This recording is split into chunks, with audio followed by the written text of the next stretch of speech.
Are you ready to continue the session? I just really enjoy the good news.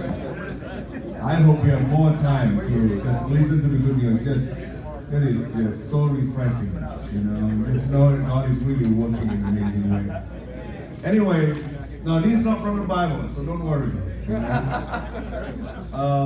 This is not from the Bible, but based on what we talked about this morning, I think as a leader, it's important for us to be able to come up with a framework so that we know how in a practical way we can really, make the things that we want it to be functioning and how to create a structure. So I want to be talking about this. I read about this like many years ago. Thanks to Phil Booker. I think he showed me this. This is actually from the book Big Impact. If you guys can go, you guys can buy the book, whatever, and read it. But anyway, I just feel like this framework is helpful, and this is basically aligned with what we are doing in Indonesia.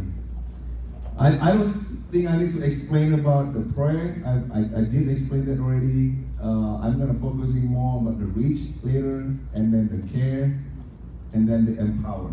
So these are basically what needs to happen in a group. When we train our Bible, our small group leaders, basically we train them to really excel in these 4 areas. Okay? Why? Because we know if they excel in these 4 areas, they can go and not just having a conversion growth or baptism growth, but also be able to make people really integrated and belong in a small group and be able to start having a group multiplication. And now how about this? Okay, what are these mentors doing? These mentors basically, they themselves have to have a small group that they're leading, and then they themselves will be mentoring or coaching these leaders to be able to excel well in these 4 areas. Okay? So in any normal, regular small groups that we have, all the groups that we have basically have to excel in these 4 things. Does it make sense? Yeah. Okay, now how about equip here? The equip here is what the church does at the church level. So for example, we provide the growth track for any new baptized disciple. They will have a growth track. That, for example, I don't know, I believe you guys in ACR, you guys have that. You guys are, really great in training. In fact, I borrow and steal some of your stuff. I learned, and in fact, we started using the bodybuilders from ACR.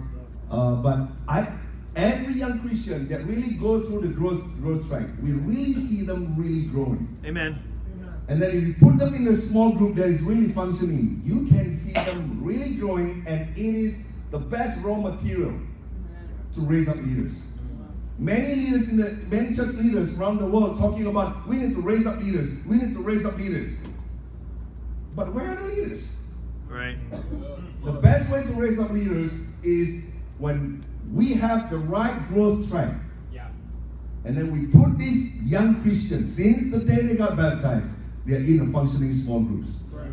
Yeah. And then whatever training that we give to them, whatever equipping that we do to them, it really helps them. It's like multiply the impact of that. Instead of just coming to a class, not really belong to the functioning small group, and then they're given all this material. In 2 weeks' time, they'll forget about it. Right. Okay? So when you do any training, remember 3 things. Training, timing, and tools. So don't do any training if you have not figured out the timing for them to really put into practice. Amen. So whenever we want to do any training, we want to make sure that the timing of them, for example, if we train them got the gospel. You call it got the gospel here? Yeah. Okay, we train them got the gospel. We make sure the week that we train them got the gospel, the very week they already start studying the Bible with people. Amen. Okay? And then we give them tools for them to be able to do. I mean, simple things. Like, for example, I mean, you guys have the material of how to understand the misconception of people. That's a great tool. When we study about people, it's not about just teaching a lesson, but teaching a person. So it's important for us to be able to know the person well. So we have to be able to be able to give them tools like, what are the right questions that you can ask people, so somehow you can draw and find out what are their misconceptions. Right. Simple tools like that, practical things.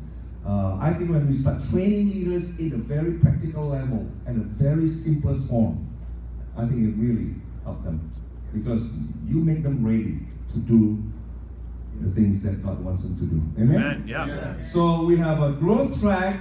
Another thing is we also have what we call a bodybuilders. We have been doing it for the last 6 years and twice a year. The bodybuilders mean, maybe it's a different term than you guys, but our bodybuilders mean they're already small group leaders, but they're overseeing another maybe 1 or 2 or maybe 3 small groups. So they are not full-time staff. That's why we call them bodybuilders. But they're able to raise up leaders, and they themselves leading one small group. Okay? So, I mean, last year when we did the training for the bodybuilders, all over Indonesia, we already have about 750 bodybuilders. Wow. And so imagine we have leaders that they're able to go and lead his own group, and then his another 1 or 2 groups. So basically they're leading about 40, 50 people. Wow. Okay, so, all right, so this has to be done by the church. So you will not burden the small group leaders to come up with this kind of training. Okay. Does it make sense? Yeah. Okay, so what happened is, when it is supported by the church, but also this mentor is basically training them so that they all can really function. Well, what happened is we can really create group multiplication easily. Does it make sense? Yes, sir. Yeah. Okay. I'm going to share a little bit. You guys know starfish, right? Yeah. There's something amazing about starfish.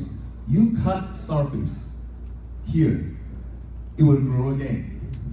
And this is the beauty of a small group. When the group is already functioning, you cut them. You don't want to use the word cut, but basically when you split them, it will grow again. Birthing, okay? So it grows again. It is so beautiful when you see small groups keep birthing. Some of them probably take them 3 years. That's okay.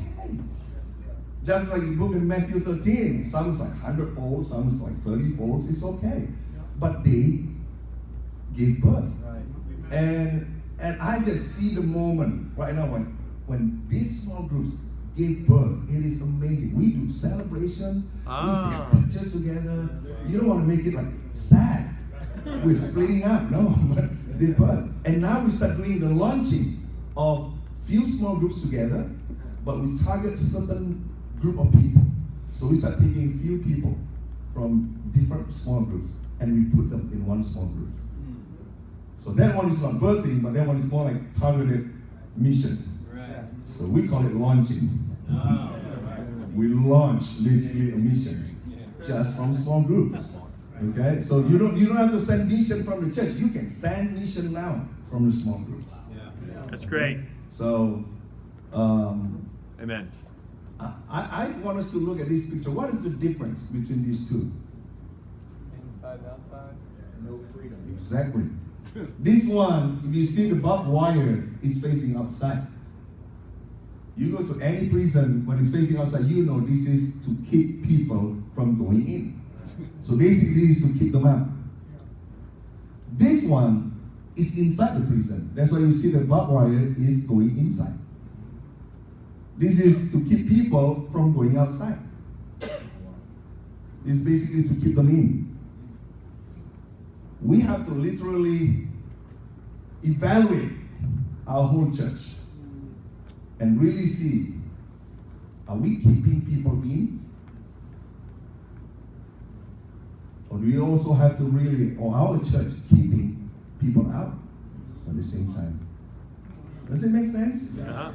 And we realized many years ago that our church, we teach people to go and love people, reach out to people, have compassion towards people. But in reality, we have somehow have fear. And we basically, when disciples start hanging out with other people, we say, oh, where are you going? You gotta meet with your groups, You gotta be with your group. And what happened is, after a few years, someone becomes a disciple, they start losing friends with the world. What they know is just disciples. They hang out with disciples. I don't know how many times in a week. And the way for us to get studies is for, let's go do some evangelism, door knocking, let's go do some blitzing, let's invite.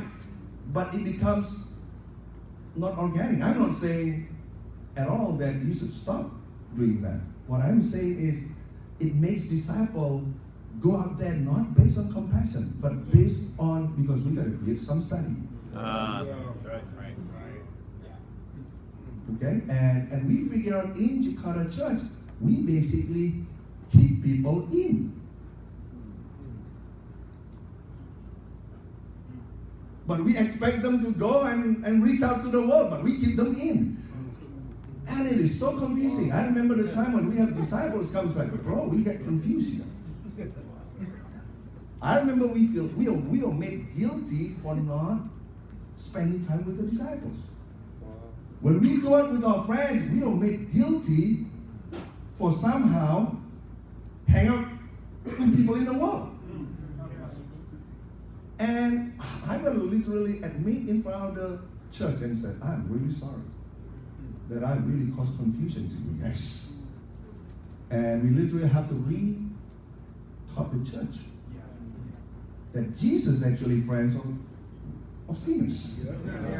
And you see Jesus hang out with sinners every day. And we start, since that time, we help disciples to start building community and start reaching out to people. And it might not create the studies, but that's okay. We start building communities. And in the beginning, let me tell you, I would say the first few months, it was weird. It is a very simple concept for people to understand, but to put into practice, it is difficult. Okay, so, but we realized that, it's been many years that we basically keep people in. Okay, so, what are the things, the kind of training that we train them? Friendelism. Friends.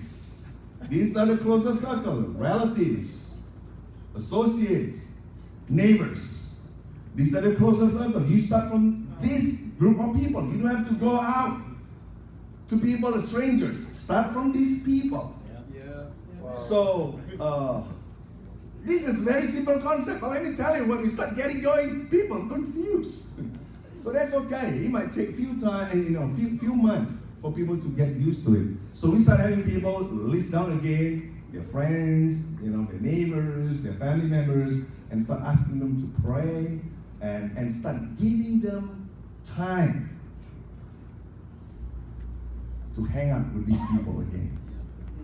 Okay, and the things that we teach them is like, okay, I know you're busy, especially with the married people with many responsibilities. We're like, okay, you have to think that whatever you do, if you can include these people in, then you don't have to take extra time. So be inclusive. So let me tell you the change that happened in my life. Jakarta traffic is really bad. So what we do is I start arranging time with my relatives, start arranging time with my friends, and we're like, okay, you know what? You're going to that place next week. Why don't we just meet at this mall and then we're gonna go together?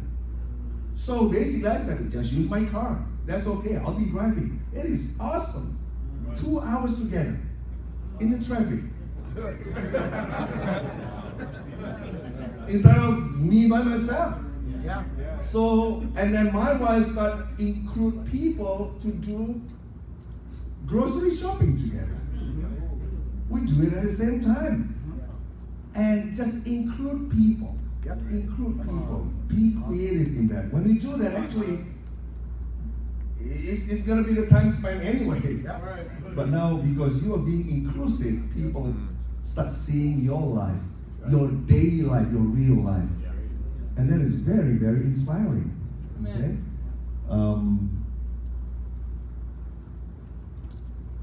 I want to talk about relational evangelism. These are basically, many times in the past, we'll come, we get to know someone, but the next thing we said, oh, do you have time to come to church? I'm going to this church. We did that many times. It was not effective in the past, especially in Indonesia.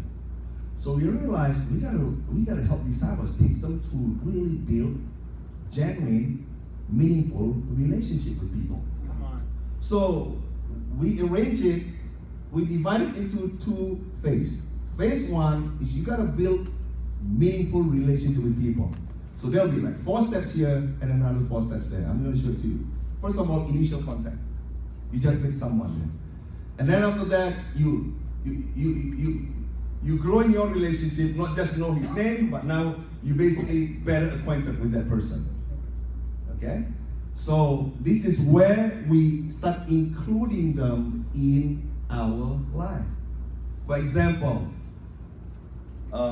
we start including people, for example, in my neighbors. When I reach out to them, I said, hey, you know what? This Saturday, do you plan to go watch movie? I said, oh, no, we're busy this week. And how about next week? We start go watch movie together. Okay, so we include them. We're gonna be watching movie anyway. Right. Okay? Exactly. So we bring them together with us. Okay? So, and then the third one is we try to find a way to serve them. This is amazing. When we start serving people after 2 times or 3 times, because the world is so lonely. Yeah. Many people, even though in social media you can see them having 500, 1,000 contacts, they don't really have a real relationship with people. So the minute you start serving them 2 or 3 times, somehow they start consider you to be one of the people at the top of their list. So actually it's not too difficult to put yourself at the top of the list for people in the world. But you serve them. Find a way to serve them. Okay?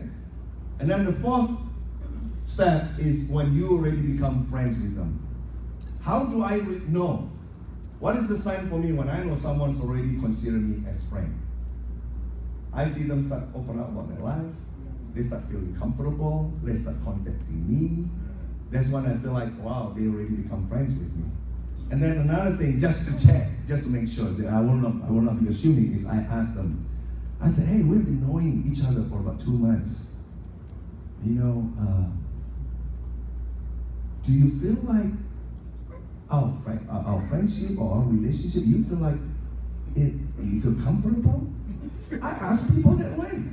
You feel comfortable? Do you feel like, do you see anything in my life or my family's life that probably you feel not comfortable with?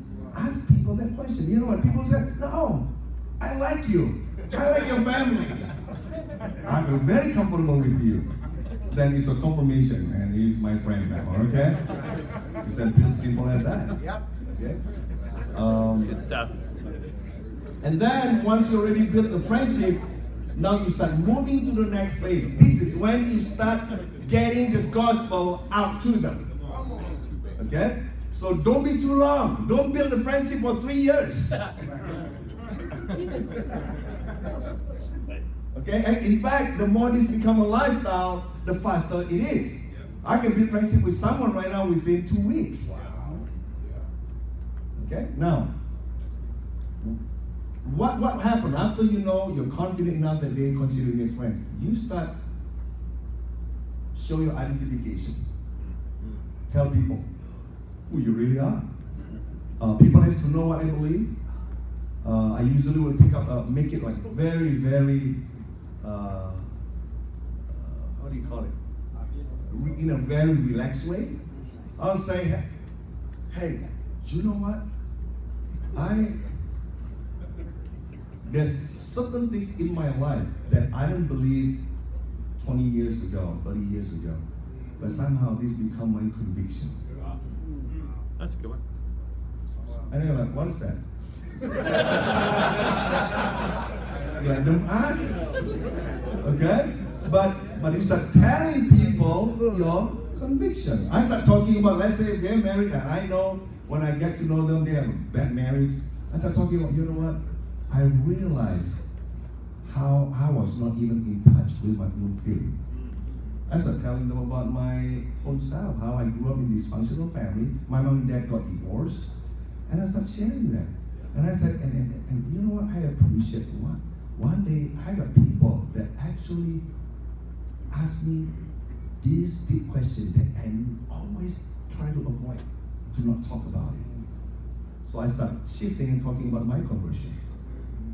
You know, you read book of Acts, twice talk about the conversion of Saul. Right. You read that.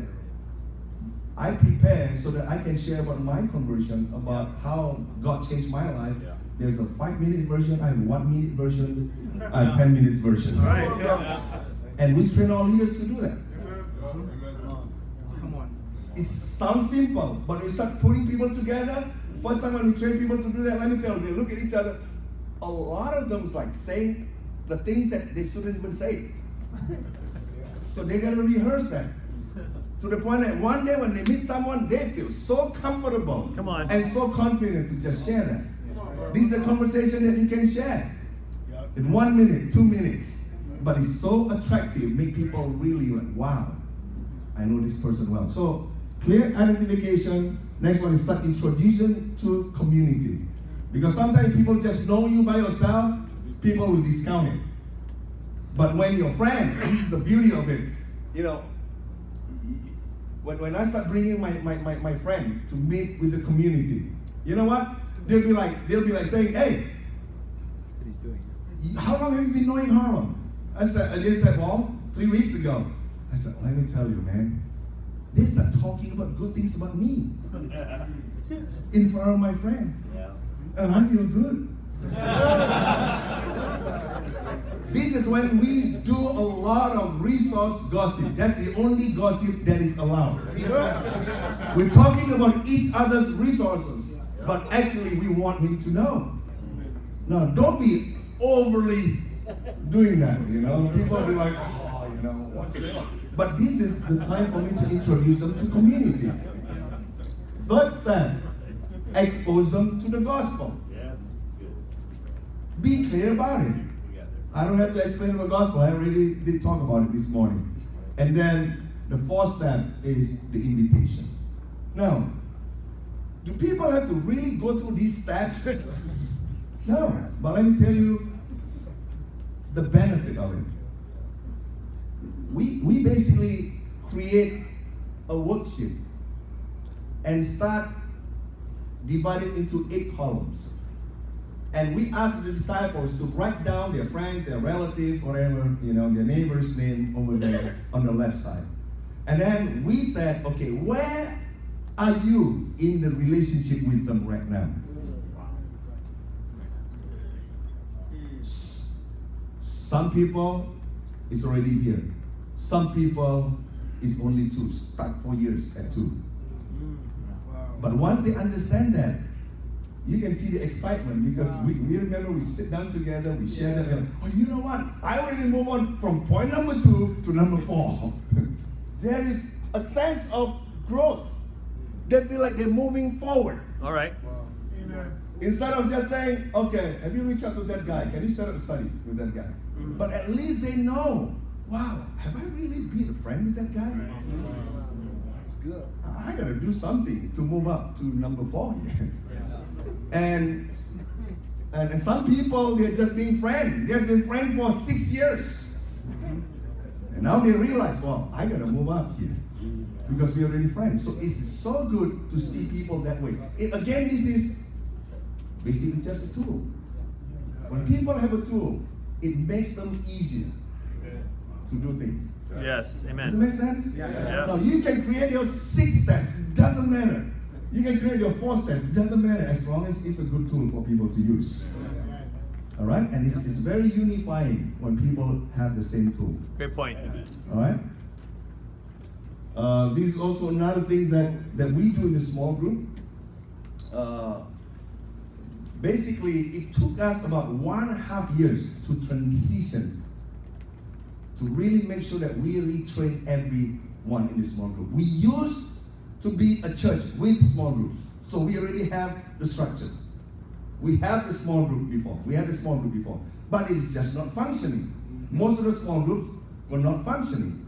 So when we made the decision, okay, we want to not just be a church with small group, but a church of small groups. Come on.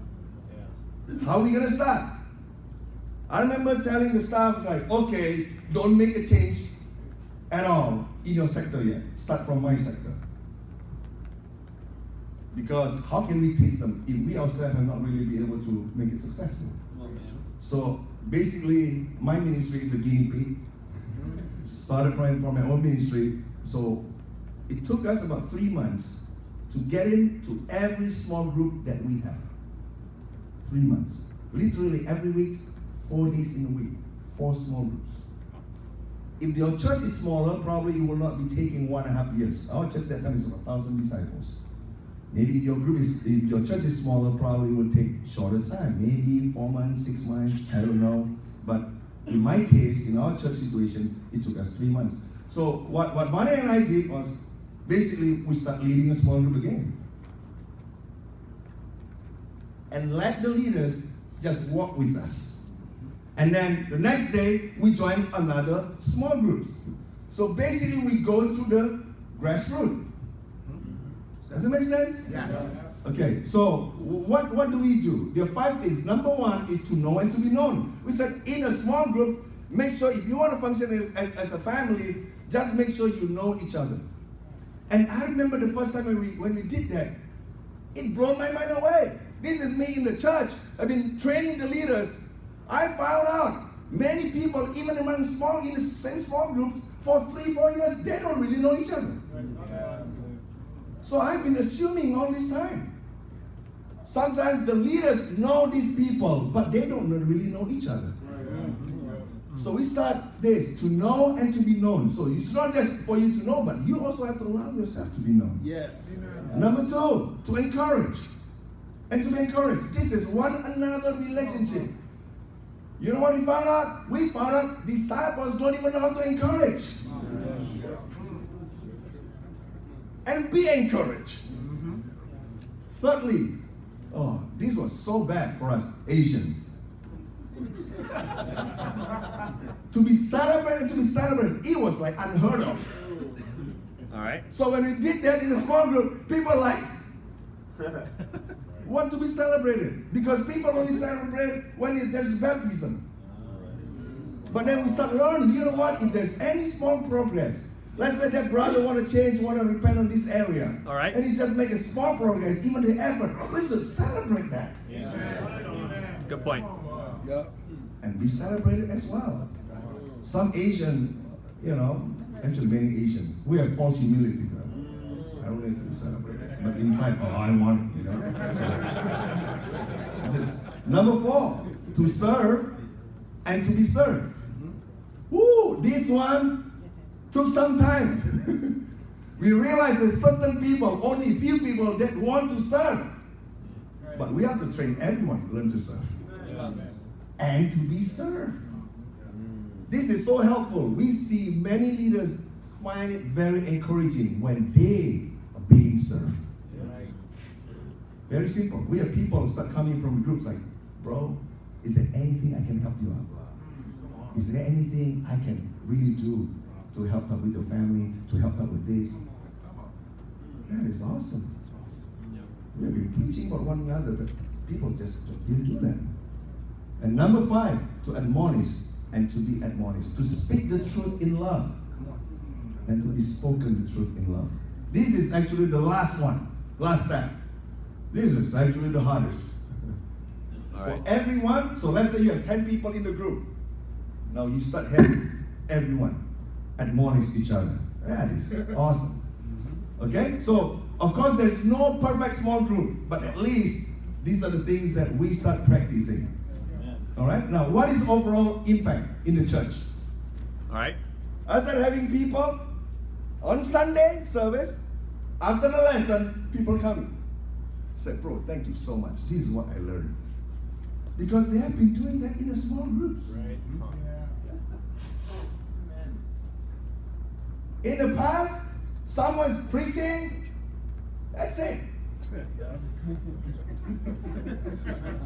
Great job. What is great job? Is this a job? People don't even share about their heart. You understand? So you start seeing it is permeated in the church level. You start seeing people giving to one another. Starting from the own group. Now, in our ministry, we see people, even among the small groups, they already start giving to each other. Amen? Amen. All right. This is also another change that we did in our D group. All right. Our D group was not a safe place before.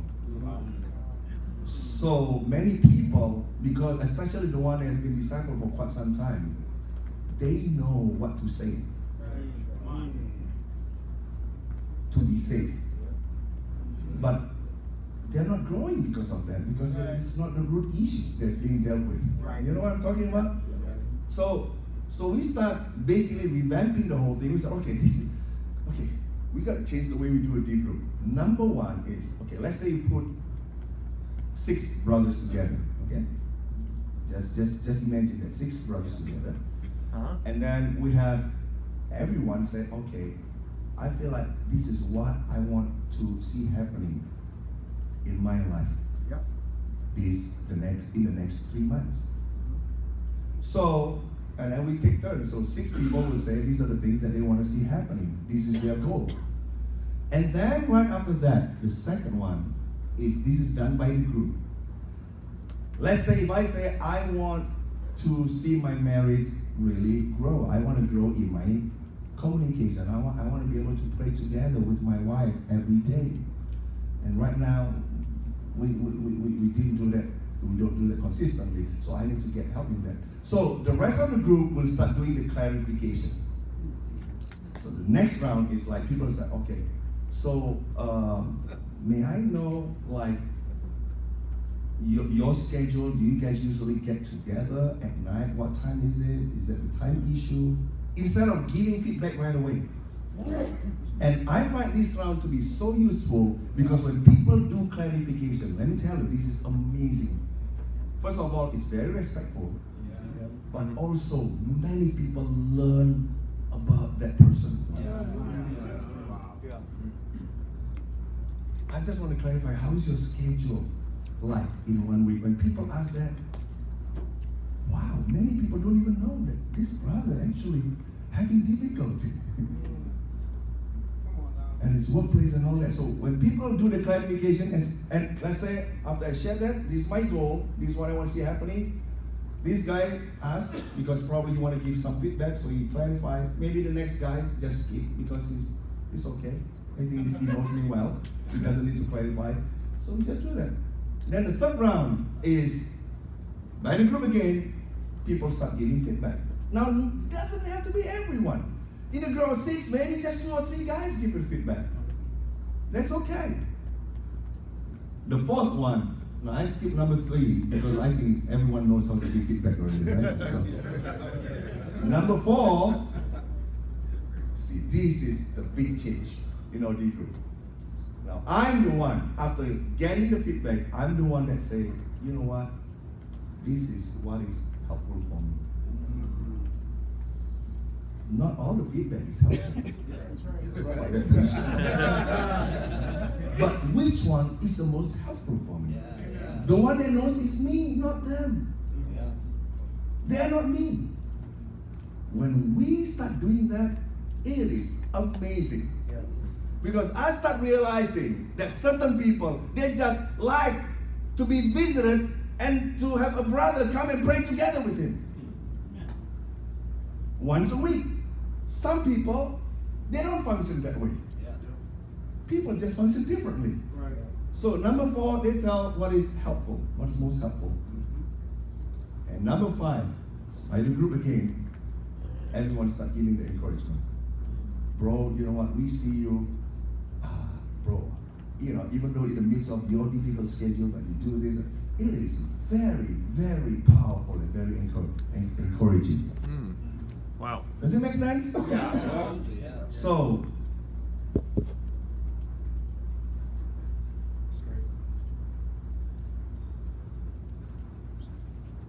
okay. I think I'll shut up right now, and I will open up for Q&A. Because Wow, I don't come want to on. give so much. But these are the level that we have to go to, and we make it consistent. We train people in the small groups to be able to function that way. Now you can come up with your own tools, but what I'm saying this is the level that we have to go to the small groups to make it as practical as possible, to really know what's really going well. If things are already going well, continue doing that. But if things not going well, I think we gotta be able to just revamp the whole thing and just change. All right? All right. Yes. Go ahead. Okay. Yes. Okay, how often are you doing your training, 1? Yes. And 2, once you've gone through your training, do you just simply repeat it again? Or do you have additional training that you continue to do? The basic one, keep doing. Okay? Now, for one group, you don't have to train them for 3 years, 4 years. You just need to be there, make sure it's functioning, and they know it. It's already in their DNA. And the leader, the next leader, they'll pass it on. Okay? So, will you be having more advanced training after that? Yes. We do that based on the feedback, based on whatever we see. That's how we develop our training more and more. So you go to the group, and then you train the group, Yes. and then you go to another group. Yes. Basically, every small group in my ministry, in my sector, for the first 3 months. 3 months. And every week is 4 small groups that have to come. For smaller ministry, they probably have to go to 2 or 3. But my ministry, 4 small groups. Tuesday, Wednesday, Thursday, Friday. And let me tell you, to my own embarrassment, when I start getting into the small group in my own ministry, I realized, wow, you guys have a bad leader, man. No, I'm not trying to put a guilt trip, but I'm just saying this is what I feel. I feel like, I think I'm too high level now. Wow. I'm not in touch with them anymore. Wow. You know, that was really a humbling time for me, personally. Does that answer your question? Yes. Okay. Yeah, could you explain the clarification part? I understand the setting the goal. Could you go through the clarification? Who's doing the clarification and just kind of explain the Yeah. context? Okay, the group. For example, if I said, I wanna have a better communication with my wife. So that's the goal. That's my goal. Right. So the group, before they give the feedback, they will clarify. Because when I said communication with my wife, it could mean different to me. Right. So they said, okay, what do you mean by communication? How would you know that you already have better communication? Right. Oh. Thank you. Okay? In the past, we have people like, bro, I see your wife is not happy. You're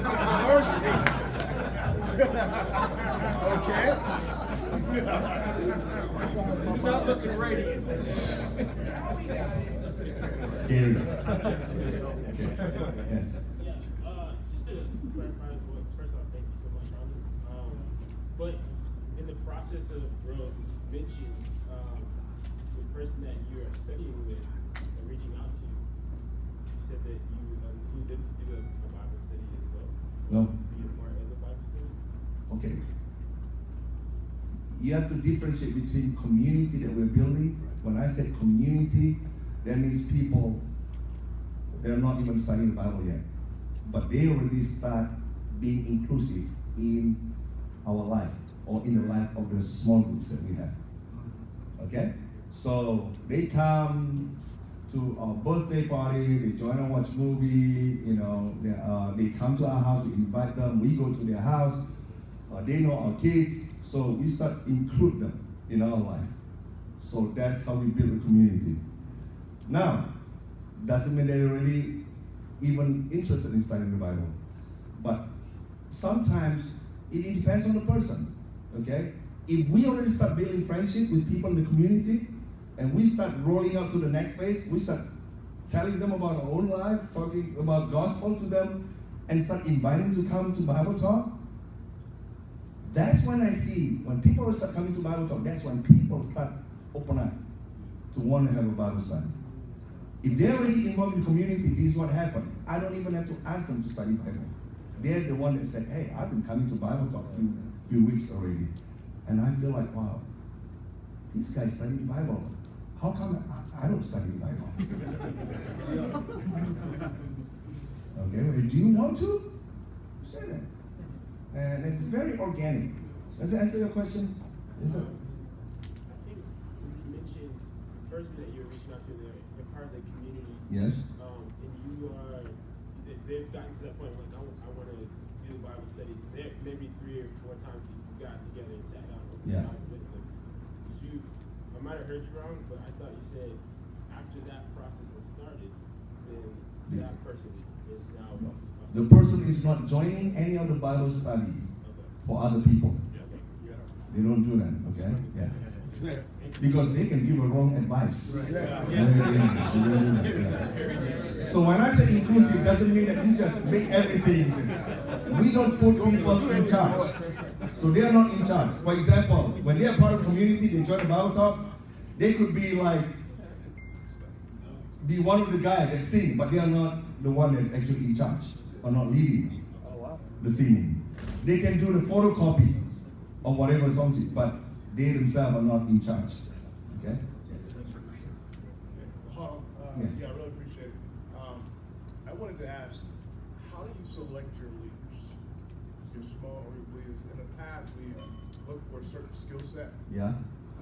But with this approach, it feels like that you have great confidence that the Spirit, God can move in incredible ways, and a lot of your members in the church by this model. Yeah, very good question. They definitely have to select the leaders, okay? Now, you have to see the gift that God gave to us. One of them is the gift of leadership. That's right. Now, not everyone can really lead a small group, but they can definitely, if your small group is really functioning, everyone is actually involved, but they don't have to necessarily lead. So, the criteria that we see is make sure the person is a man of prayer. That's my number one criteria. You see that in the group, they have to be praying. And I see consistently that the leaders that really praying and just go and ask people in this group to pray is, I can see the ministry really grow. And I've seen that leaders that have talent but not really praying, and in touch with God, the group is just not spiritual. Yeah. Okay, so that's my number one criteria. Okay? So he himself, number two, the leaders himself have to be able to go and start building community, reaching out to people, and care for people. That's it. If they have that, that's it. Yeah. Okay. Yes. Yeah, thank you so much again. So how frequently do your small groups meet? I know that'll be different each place. And what is the weekly schedule for a small group, for a disciple there? Okay. Very good question. We did a survey to the church. Now again, I don't want you to listen to whatever and just copy right away. Amen. You have to take time, get advice, and don't make a change right away. We did not make a change right away. In our own ministry, it started from my own ministry for 3 months. It took 1.5 years for the whole church to change. Come on. Okay, so I just wanted to know about it. Thank you, man. Come on, this side. Yeah? I got a question. Okay, wait.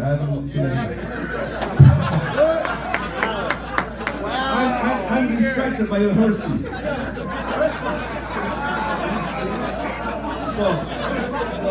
So we did a survey, I think it's good once in a while. If you can do once a year to do a survey in your church, I think that'll be really good. Okay?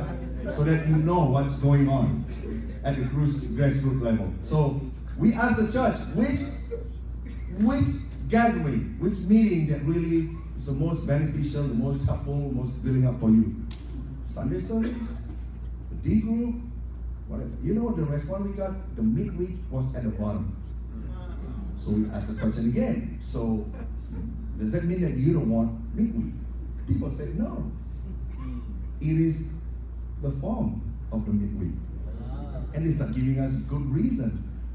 Jakarta's traffic is pretty bad. People come to midweek. They arrive at midweek at 8 o'clock to just listen to another lesson. They said, what's the point? We've been having a lot of lessons. Right. We just do not have time to put into practice. Wow. So, we're like, good feedback. So we make sure on Sunday we give people solid food. So Sunday, if you know the meaning of first day of the week is for disciples. We change.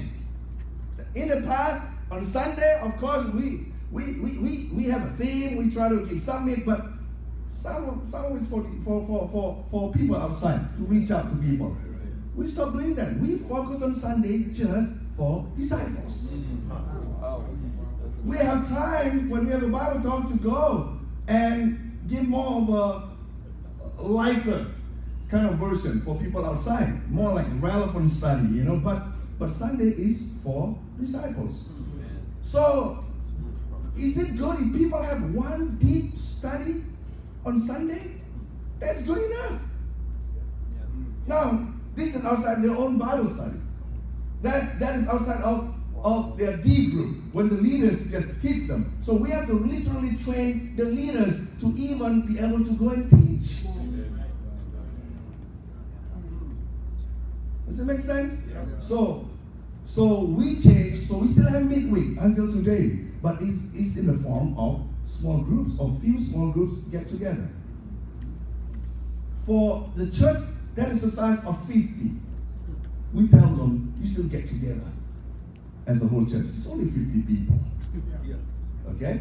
So again, you have to do that, ask wisdom from God, get a lot of advice, but when we start transitioning that, we didn't change in the whole church. It starts from my own sector. So our midweek is in the form of small groups meeting. So we do it like, in 1 month we have 4 weeks. So first week and third week is D group. Second and the fourth week is the Bible talk. One is to really focus on inside. The other two is for outside, reaching out to people. And we figured out what disciple needs is consistency. And in 1 year, take aside the holiday, actually every small group can have 24 times of D group. And 24 times of Bible talk. I remember I watched that small group's Bible talk that we have within a year. I've seen this Bible talk that's for so many years. Couldn't even lead effective Bible talk. But because he has done it for 24 times in a year, he becomes good. Just like any one of us, if you preach 24 times in a year, do you think you'll be a good preacher?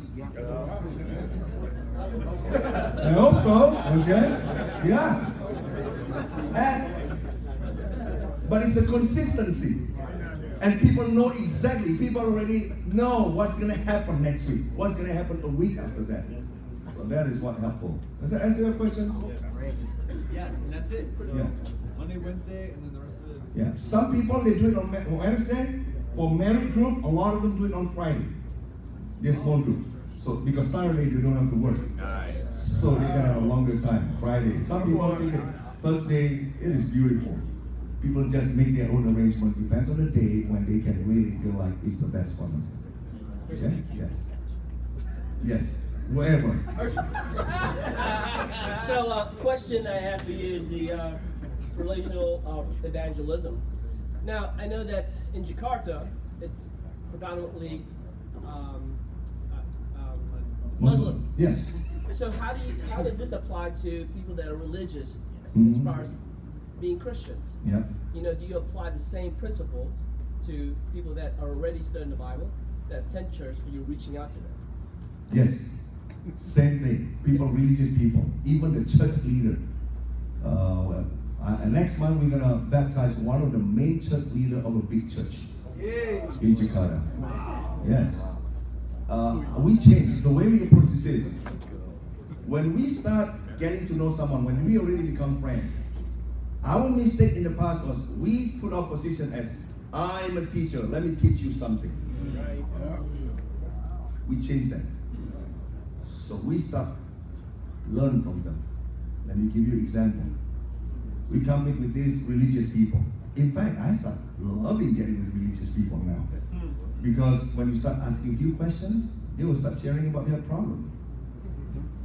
How to do that? I got with them and I said, hey, how?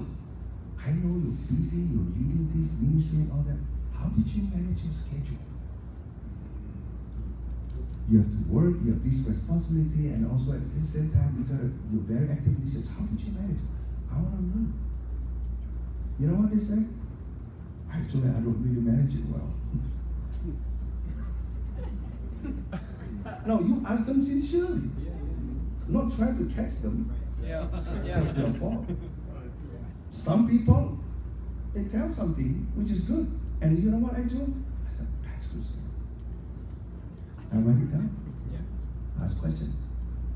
I learned so much from people in the world. I learned about financial law. I learned about so many, about laws, about tax, about medicine, about diseases, about bacteria, about certain attitude that you need to have, and about so many things. I learned. You know what? After that, when I go back, I text them. I said, "Thank you so much for your time. I learned from you." And then when I meet again with that person, I said, "I wanted to know the things that you shared with me last week. I shared that to other people, and that is helpful for them." When I do that 2 times, 3 times, 4 times to these people, you will start seeing the change. One day they'll be like, "Hey, let me get advice from you." They learn about humility. And let me tell you, it never fails. But when I put myself as a teacher, people already start putting the gun. Wow. I learned from them. I learned. So now I understand how the religious people think. I know these certain people, how they think. I feel like right now I connect, I understand. Because for so long, I've been like, I understand how disciples think, but I really forgot how the unbelievers think. For a long, long time. That's why I didn't even know what kind of conversation to start with. I just come and say, "What's your name?" So have you ever studied the Bible? It was so weird in the past. I didn't even know how to create conversation. But now it is like easy. Because I know exactly where they're coming from. Does it make sense? And I see disciples right now, in the past I feel like, it's weird. Disciples find it so awkward. You invite people to Bible talk, they're like,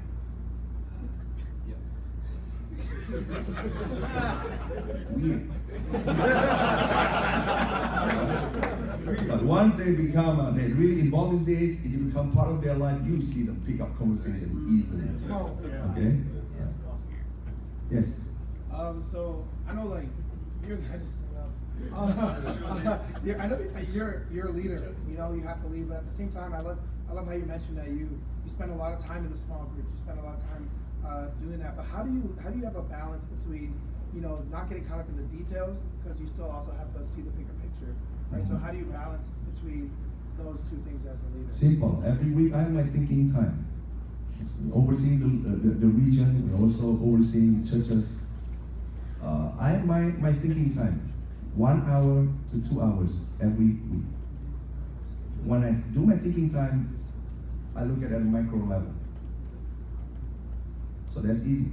But my daily thing, people know in my ministry, I get together with a group, study the Bible with people, Let me tell you, I don't know if you believe this or not, but the disciples in my ministry know Harlem, when he's in Jakarta with Vanya, will have 5 studies every day. People know. 5 studies every day. 4 or 5 studies a day. Come on. That's my schedule. Outside of getting with the week. So, because of that, they see our lives. Now, I'm full-timer. In the morning, I already get together with people, study Bible with people. Up to noon, I will have 2 or 3 studies. Come on. Amen. Amen. Come on, bro. Come on. That's right. Come on. Let's go. I have disciples that follow me. I have disciples that, bro, can I go walk with you for 2 days, 3 days in a row? Amen. Come in. Come on. Join. They see that. So I don't have to go and tell people, go set up study, go do that. When they see that, they need to see. Yes. Great point. Okay? Yes. I wanted to ask, we were wrestling in our discipleship group with, what do your campus ministries look like? Because you were sharing about how it can take years for people to become friends, but like that is like 2 weeks, you get better as you go. Yes.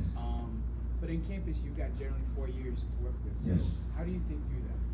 Campus ministry and team ministry is pretty much you have a short time, okay, to raise up leaders. Now, in the beginning when we started this process, it takes us longer. When your community becomes more attractive, it is faster.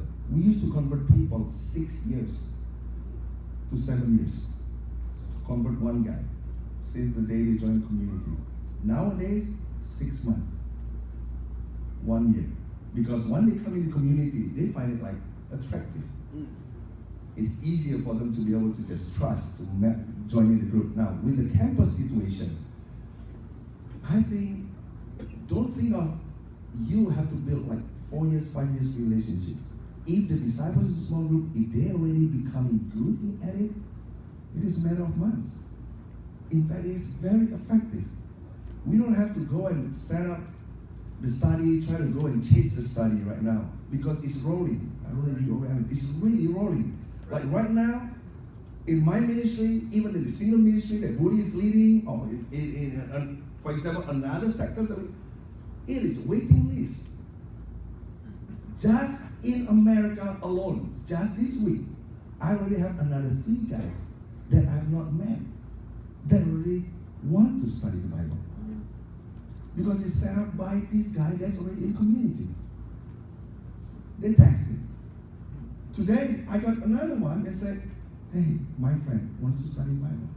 I've never even met the guy. I've been traveling for almost 1 month.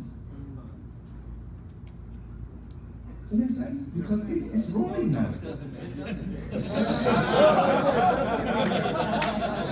You were blowing your mind. Okay, so now, if you asked me 8 years ago, I shared this, I'll be like, I couldn't understand that. I could understand. But what I'm saying is, Amen. let it roll in. Let it roll. Okay? But when we make the changes, I don't want you to stop studying the Bible and say, okay, we're going to be building community, and you stop studying the Bible with people. You continue doing that as you're building the community. You need some baptism still, all right? We want to make sure. Because when we transition to this, we did not compromise our growth. We still baptize people, but it's not as much as today. Okay? We are right now in Jakarta, every day we have 1,000 over studies every day right now. 1,000 over studies. Yes. Okay. In all of Indonesia or just Jakarta? Just Jakarta. Just Jakarta. So, let me just clarify, okay? Because I felt like when you said that you were in 5 studies a day, I felt like Floyd Mayweather just like knocked me out, right? And I've been down on the mat for the last 5 minutes, and I'm getting back up now, okay? And so I'm just trying to clarify and understand, where do 5 studies a day come from?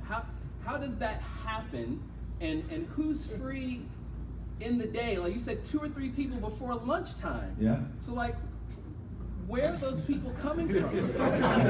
Very good question. We have people, because in my ministry, we have a businessman, we have professional. Businessmen, they can manage their own schedule in the morning. Actually, it's better for them to start the study 8:30 in the morning. They can go to office around 11. Okay? But for professionals, they'll be doing it in the evening. Does it make sense? Yes. So I pack my studies for businessmen in the morning. So by noon, I already got 2 or 3 studies. Yeah? It's every day. You come to Jakarta, you will see that. that's my regular day. Okay? So, yeah. But because it's rolling, bro, 5 studies, we still have waiting lists. And my guys is studying the Bible already, so I only handle difficult cases. So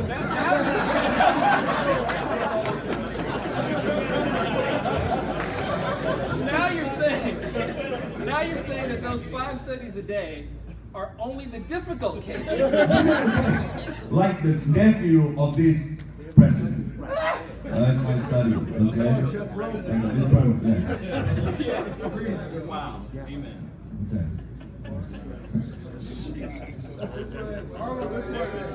Okay, all right. So I know you've gone through every one of your small groups. Have you gotten to the point where you're training the small group leaders to now train the new small group leaders? Yeah. They do that. Okay? Like I said, you see the box, the quick, they still have to be done by the church. Not every small group leaders have the capacity to do that. They just need to, I tell them, make it as simple as possible. Don't burden them. Can you love your people? Yeah. Can you pray for them and with them? Yeah. Can you go and just build community with them? Yeah, that's it. The training, we can do that at the church level. We can keep equipping them. They don't have to come up with all these things. Okay? Yes. So the training and equipping by the church, is that done like a separate Sunday class? Is that a weekly thing? Because if you're talking the amount of studies that you're having, the baptisms that you're having, I'm imagining these are huge classes, or it's a constant in stream. So how do you handle all these Bible studies and conversions? I will say something again, don't imitate this. Don't change right away. Right. The last time in my sector we had leaders meeting, it was probably 4 or 5 years ago.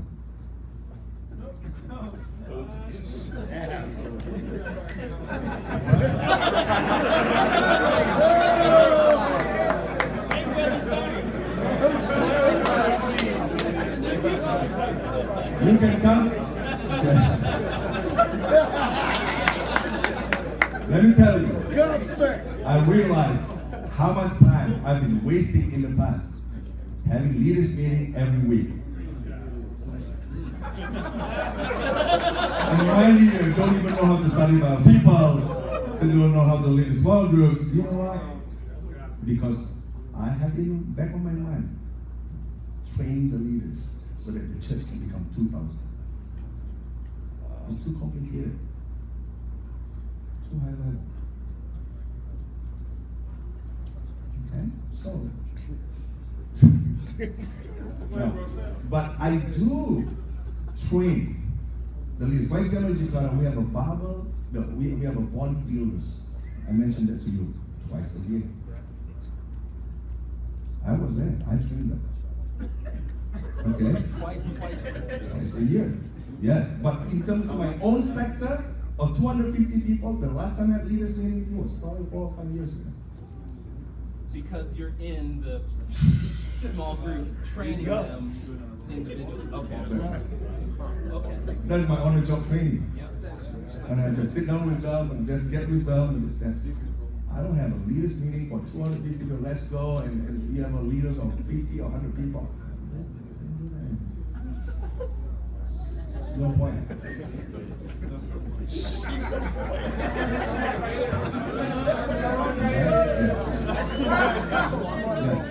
But again, don't imitate this right away, okay? I only done this the last 5 years. So don't change it right away. Yes. 2 questions. The first one is just a yes or no. 1, do you guys have staff meeting? Yes. Cool. 2. Every week. Okay, gotcha. Not 4 or 5 years ago? No. Because staff is full-time staff. Awesome. And we gotta keep training I was them. kind of joking. I was wondering, on a serious note, can you guys speak on where your inspiration for this shift came, and then what your times with God are on a day-to-day basis, what those are like? Like how you stay inspired and compassionate? Okay. Yeah, you definitely have to have your quiet time. Yes. I know we don't miss that. Tony, I'll tell you the schedule of our staff meeting, okay? Our staff meeting will start at 10 a.m. in the morning, and we'll be praying until like 12:30. 12:30. So every week, 2 to 2.5 hours just praying among the staff. Let me tell you, because of that, we're so modern. We're very close. Oh yeah. Okay? And then we have lunch for about 45 minutes. Then after that, we have meeting. Okay? Business as usual, but we have lesson for 40 minutes. That's what we do, and we finish at 3. That's our staff meeting. But 2.5 hours, just praying. And we love it. We sing songs together, we pray. Yes. So, can you talk about your times with God, like on a day-to-day basis, like how you stay encouraged and inspired, and like what motivates you? Every morning, I have my quiet time.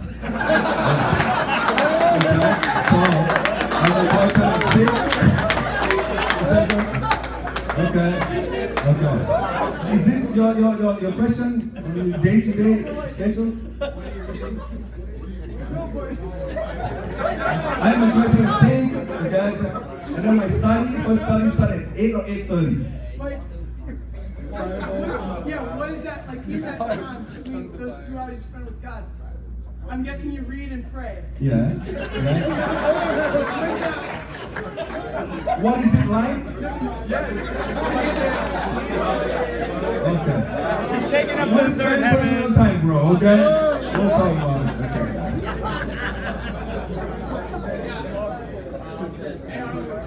Yeah, I loved your point that you were making about how you keep your small groups until they split.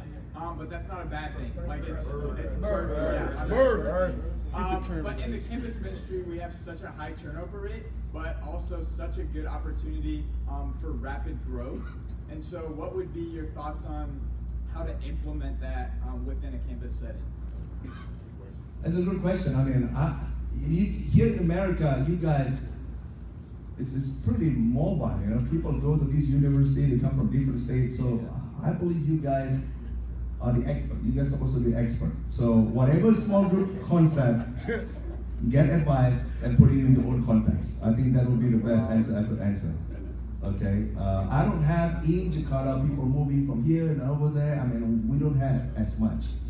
So, but I can tell you, in our team ministry, we have small groups, and what we do is even though it's very short, it's only about 3 years, 4 years, when the small group is really functioning, I don't know how to explain it, but when your small group is really functioning, actually 4 years is plenty of time. Yeah. Yep. Does that make sense? Yep. So hopefully you'll get into that one day. And you'll be like, no problem, actually, you know, my school is functioning, 4 years is still plenty of time. Okay? We see our team ministry right now, we have plenty of time. Even for our campus, we still have time. Yep. Okay? The problem in our campus ministry before is to raise up the leaders. Right. Before you raise up the leaders already moved. Yeah. You have to go and join the single ministry. But when a small group is really functioning, like I said, it is the best way to raise up leaders. Yeah. Very fast. Very fast to raise up leaders. It doesn't take more than a year. Okay? Yes. Just for your model and everything that you've showed here, what are some like key scriptures that's helped you kind of just hold on to like that biblical conviction what you presented. Regarding which one? There's many biblical. Yeah, I think the D group specifically, just being able to, I like the one another aspect. And One another. Have just study one another. Yeah. There are 50 over verses over there. So, Okay, yeah. thanks. Okay. Ask whoever discipled you, okay? Your minister. Yeah, obviously in this room or in our fellowship of churches, it seems like this is a different approach than most of us do. Are you seeing this happen in other places? And if not, why do you think it's not happening? Very good question. Well, we start from Jakarta, and then we start doing that in other parts of Indonesia, and we help out with Japan right now. We're overseeing the work in Cambodia as well. So it's working in other places. But why do you think it's not happening in other places? Why do you think we haven't? I think because we are not invited to go to that part of the world. Wherever I go and I'm invited, I go and share with people. But this is very different because it's a workshop setup. Many people is just, oh, you know what, we can do that, but they don't know the details of that. Come on. I think you guys, because it's a workshop setup, you guys have more time to digest that. Does that answer the question? Yeah. Sure. I mean, you've done this before to other places. I'm just wondering if they have started to do that. I can tell you from experience the reason why. Okay, many people just get excited, but they don't see. Right. I always encourage people, come and see. Yes. Come on, bro. Then you understand. We have people that come and see, they understand, they go back to prayer. I don't know. Will you came over, right?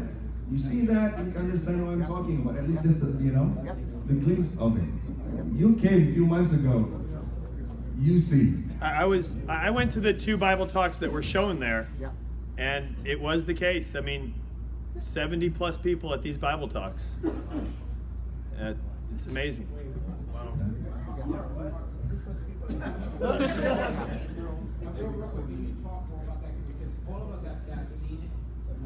It really is something you have to see. It's hard to explain. But like people actually really like each other. Yes. And they love each other. And I think we laugh about it. The truth is, some of us in a lot of times we're trying to get people to like each other. And you go to Indonesia, people from the moment you're laughing, you're enjoying. Like you said something earlier where you don't even tell them to come because they're comfortable. Now they go. I mean, we would take us places and there are all these people there. It almost felt like you set it up at first, like just be here. And it's like, no, they're literally there. So I think if you can share a little bit more about how is it that people think love to be around. I know some of it's cultural, but I know a lot of it's something that you guys have built as well. That as we start building here, just starting with that in itself, I think a lot of the rest of the stuff is easier to implement. Yeah. My ministry, okay, my ministry is businessmen, professionals. So their DNA is arrogant. They basically don't want to hang out with people. They feel like they usually mistrust towards people because they're afraid of being used by people. So, of course, they need to love Jesus, faith in Jesus, repent, okay? But then when you put them in that environment, you see, I mean, we baptized the president of Lamborghini of Indonesia. Yes. It was 2 years ago, okay? 2 years ago. You met the guy, okay? You guys met. He's the president of Lamborghini in Indonesia. This man was one of the most worldly guys I've ever met. He got like 100 girlfriends. He got a special phone, just have all this. This guy is magazine, all that. When I get to know him, I walk in the mall with him.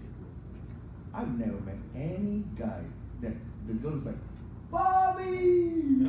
Bobby! Bobby! I'm like, man, this guy must be playing around with all these girls. So, he got baptized. Of course, he joined the community, got baptized. So imagine this kind of guy. So worldly. But he put them in a functioning family. You see them start blending. They start learning how to think, how to talk differently. And you meet him today, If you come over to Jakarta, I won't tell you this. The president of Lamborghini, you cannot even tell. Wow. Because you see the guy is humble now, he'll be like serving people everywhere. Wow. He'll be the guy that go to even the simple or poor disciples serving them. You cannot even tell. There's the power of a small group that can really change people. But it has to be functioning because people will change. Bad company corrupt good character. Good company can really change people's character. You gotta believe that. Yes. Quick question. Oh, now you- How many people, yeah, sorry.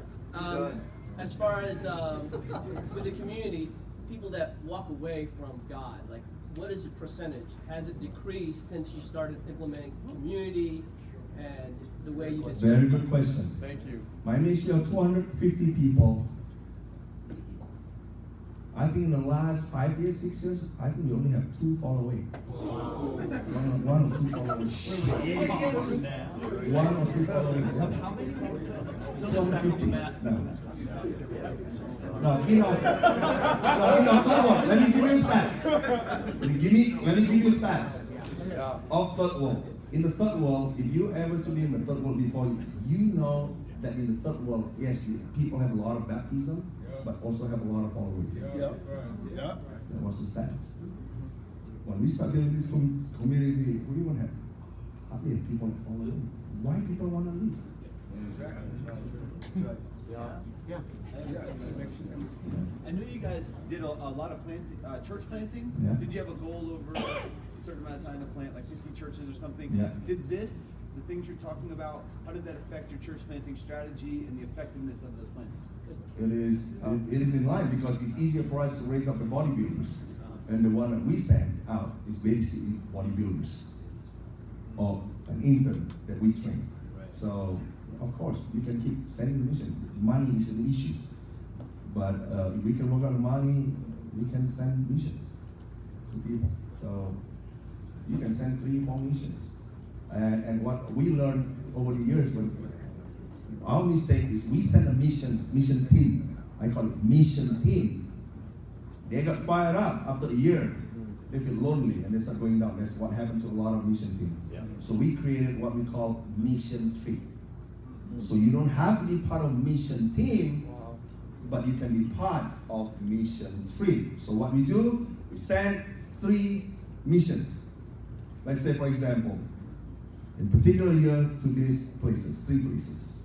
So all over Indonesia will be telling the church, who wants to be part of mission tree? So every year we have about 300, 400 people sign up. Okay? So we have a booth, 3 booths. In this city, who sign up? So people sign up during their vacation time, whatever. So some people take 4 days, some people take 1 day, 1 week, some 2 weeks. It's okay. So we teach them. Before they go, we train them. When you go over there, don't burden the mission team. Don't ask them to bring you here, bring you there, and then they get tired. Okay? You go there to serve. So we train them. So by the time when they arrive, they really know what to do. And so imagine every mission team, they got people visiting them almost every month. What an encouragement. And because of that, we're able to start having a good conversion in the beginning of the church. There's one church in Makassar that we have people visiting, and because of that, their church, at such a young age of their church, they already have a wide spectrum of conversion. Because we have different kind of people going there. So not just limited by the mission team. Yeah. These guys in the back keep. Yes. Sorry. So, Marlon, this is great. Thanks so much for sharing this. So, I think all of us are like, wow, this is great. This is new ideas for sure. What do we do? How did you roll this out? You changed this 10 years ago. How did you start implementing this? What did that look like? Love to hear how you did that. I think I shared already, in our particular church, we don't announce to the whole church, we're going to change it. No. You got to take time. If you're a leader of the church, you have to start doing that in your own ministry first. Yes. Don't change the whole church. Okay? It took me 3 months before I could really be able to even get a sense of that. and understand what's going on in our small group. Let me tell you, when you really jump into the small group, your own small group, it opened up your eyes. It really opened up my eyes to know. All my leaders meeting, all the training, I don't know what happened.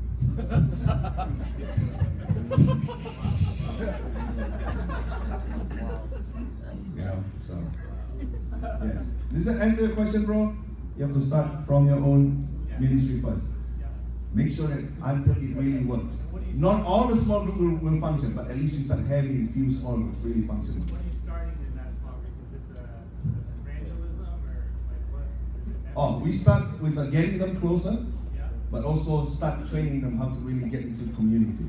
But we get the schedule of D group and the Bible talk consistently. When the consistency is built, we have 48 times in a year chance to really train them and help them. Thanks, Robert. Yes. Yes. So I've got two questions. One is pretty simple. When it comes to starting this process with, starting at the Bible Talk level, when I'm going back this week, I'm going to go into my Bible Talk. I'm going to try and find a way to implement this. How often?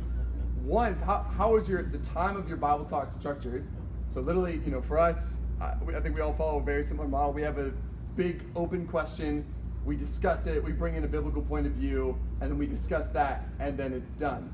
Do you guys have an activity afterwards always? Is sometimes the Bible Talk just an activity? Like we're just getting together to have fun? Some things about that.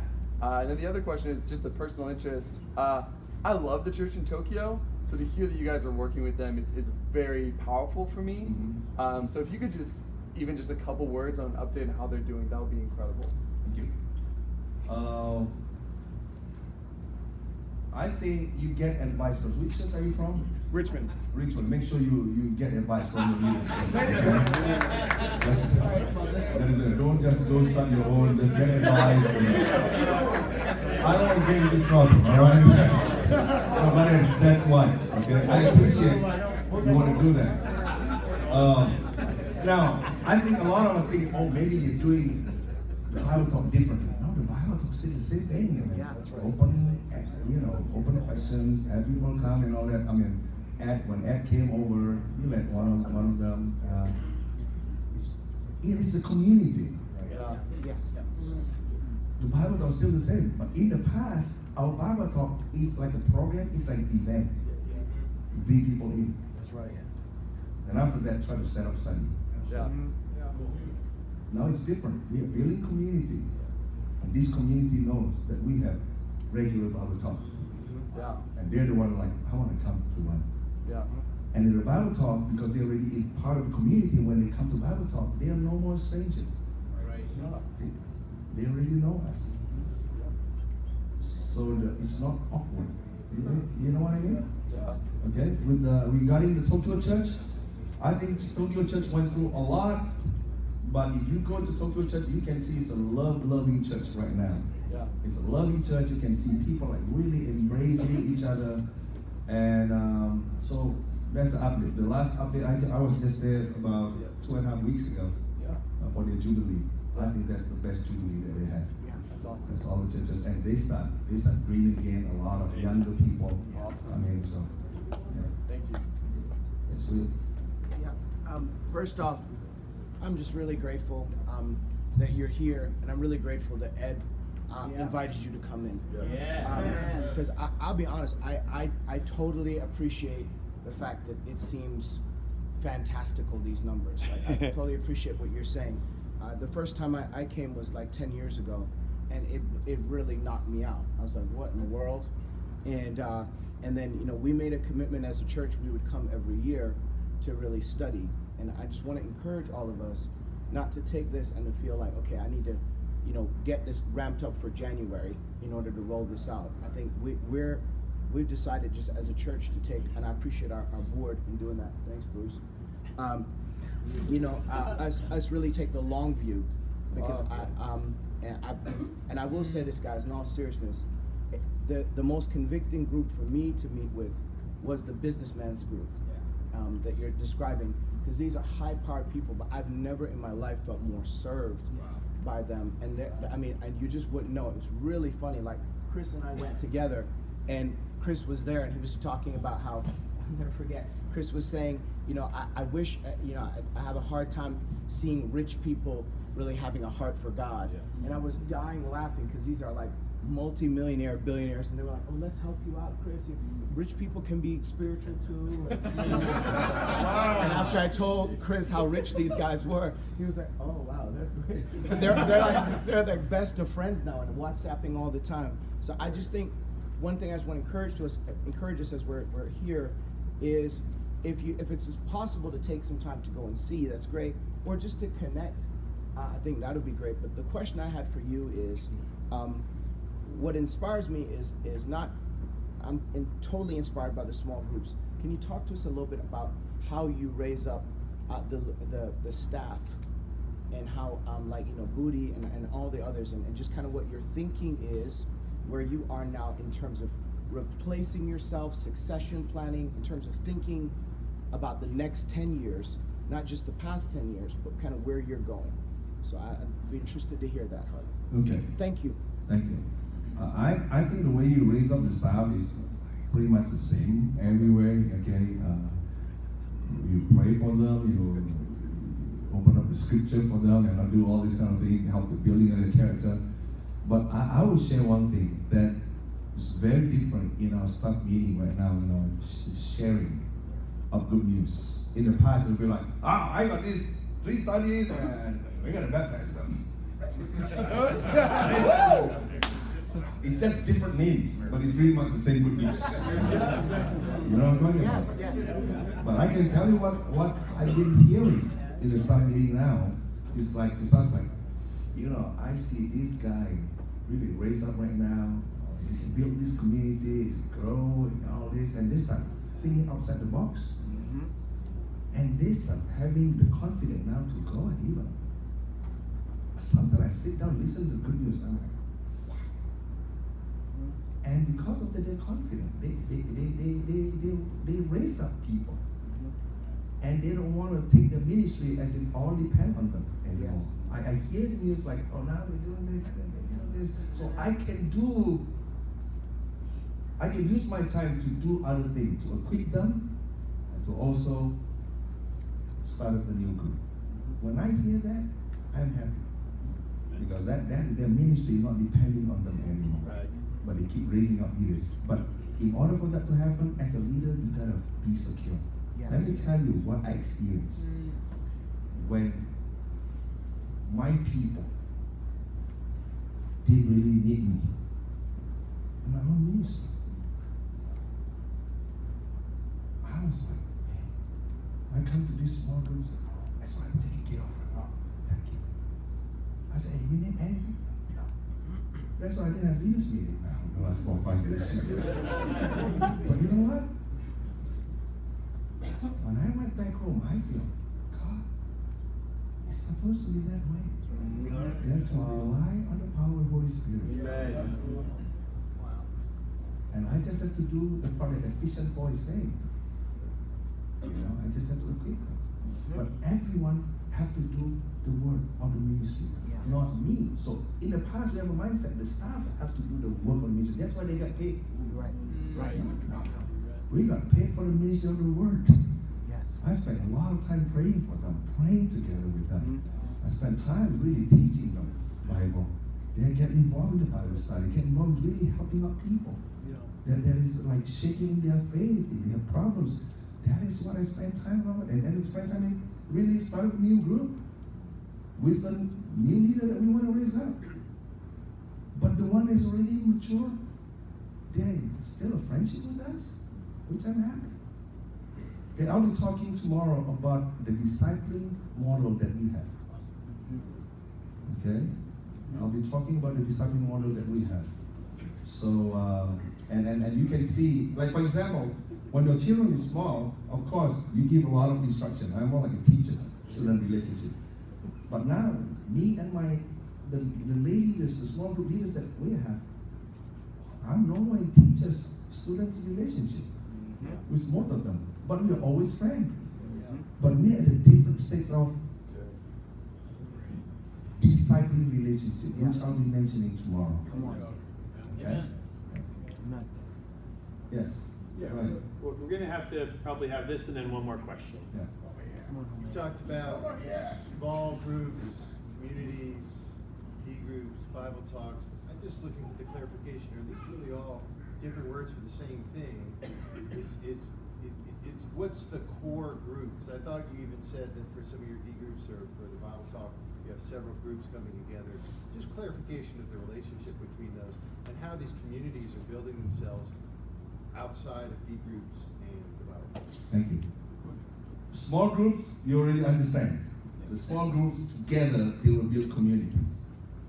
I think, is that clear? Talking about several small groups together or communities? Yes, one small group can build their own community, and this small group will build their own community, but eventually what happens is you start seeing, because these small groups are all interlinked with one another, because they even invite each other.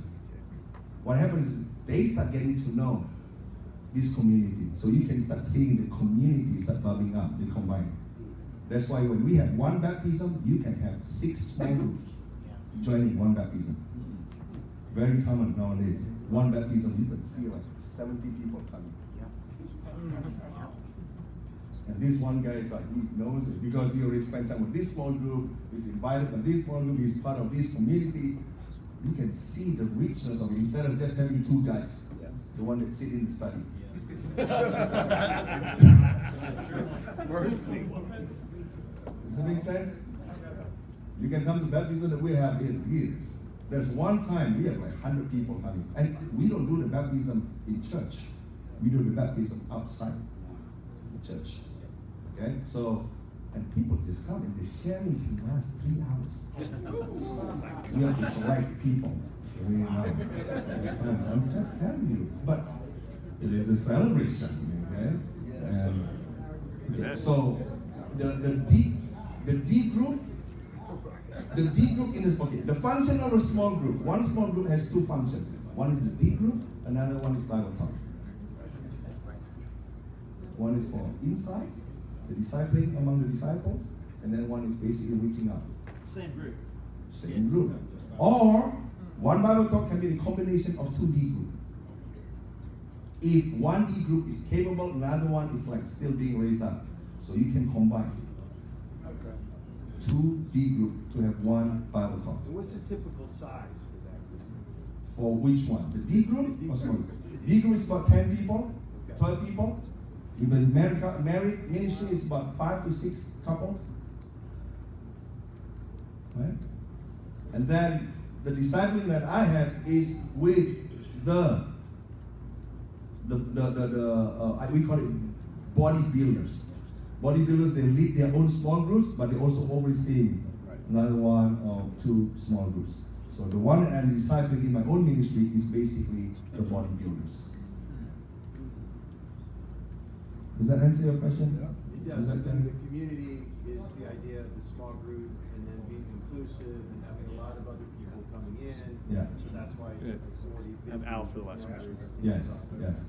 I explained to, I don't know who asked me, TJ and Sonia, they just joined the ministry, and basically I asked TJ and Sonia, okay, TJ and Sonia, you only have like few disciples joining your GEM, new ministry. That's your small group. You only have 1 small group. But learn how we create communities. When the first time I mentioned to him, we thought within a few months we're gonna have a community of 100. He was like, what? I said, okay. So how are you gonna do that? Very simple. Big friendship with this guy will have another 5 friends, this guy has another 2 friends. It's like building a network basically. And now it's already 7 months. They're in ministry. They have a community of 100 people now. Those are all people who come out to something, or the people that are connected? Joining, they go to cafe together, they do a karaoke together, it's different kind of people. They play soccer together. They play this, so it's not all of them together, it's different clusters. Different clusters of people. But now I'm saying you have more of a non-disciples that's already in the community. But when they have that gem talk that TJ talked about, they're all there. Like that's a massive group of people that come together once a month for their bigger Bible talk. So the community is 100 people, but the ones who are joining Bible talk probably about 70 people, 60, 70 people. When you were there, was it 70 people? It was over 70 Yeah. when we were there. Yeah. And these are people that graduate from Stanford and all these top universities, work for BCG, high power people. Okay? In the past, the way we did the ministry, we're gonna go to these people, it's like, can you come to Bible talk? Would you be willing to study Bible? Bombed out. We will go and leave you right away. But because they're in community for a few months, they trust. They see the life of only 10 disciples, but they see how these people are really big. And how are these communities meeting? There's got to be more going on than twice a month the Bible talk and twice a month. It is outside the Bible talk because you are very inclusive already, so it's outside. It's really outside the Bible talk. See, okay, don't think about it as the Bible talk. We used to think Bible talk as an event. No, we build community. And the community knows, hey, twice a month, this group has Bible talk. And also, it's not like You see the difference?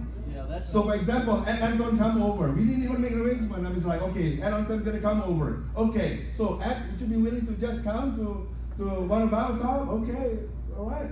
He comes, and these people are okay. They're already part of the community. They know, okay, exactly which day of the week that they'll be having a Bible talk. So they come. 70 people, 70, 80 people. 10 disciples. Yeah. Yes. Does it make sense? Yes. Let me tell you, I understand. The first time when we tried, it's so difficult. For TJ and Sonia, it's right. But once they experience that, now they're building communities. If you ask TJ, do you believe you can build community 200, 300 within the next 1 or 2 years? They'll believe that. They're young staff. Inexperienced staff, but now they're able to build a community of 100 people now. Yes. Your work with you by faith has really been inspiring. It's very faithful. Thank you so much. Question I have is, you've done such a great job sharpening the church, using the community in small groups. What are the roles of your elders? How do you utilize your elders if you have any at your church to also shepherd the church? Practically, how do they function? What's your role? And if you don't have any elders, what's your plan in use really raising them up and appointing them? Good question. Prayerfully, next year we can have elders. We have many candidates for the elders right now. Any typical elders, they're still part of the Bible talk. In fact, the elders are supposed to be leading the Bible talk. We have deacons, they're in the Bible talk. So all these people, they're in the Bible talk. They are not someone who just go teach and get with people with problems and all that. They're in the Bible talk. I'm in a Bible talk. Because why? I need a group of people for me to commune. I need that. If I don't have that, I'm not going to be on the edge.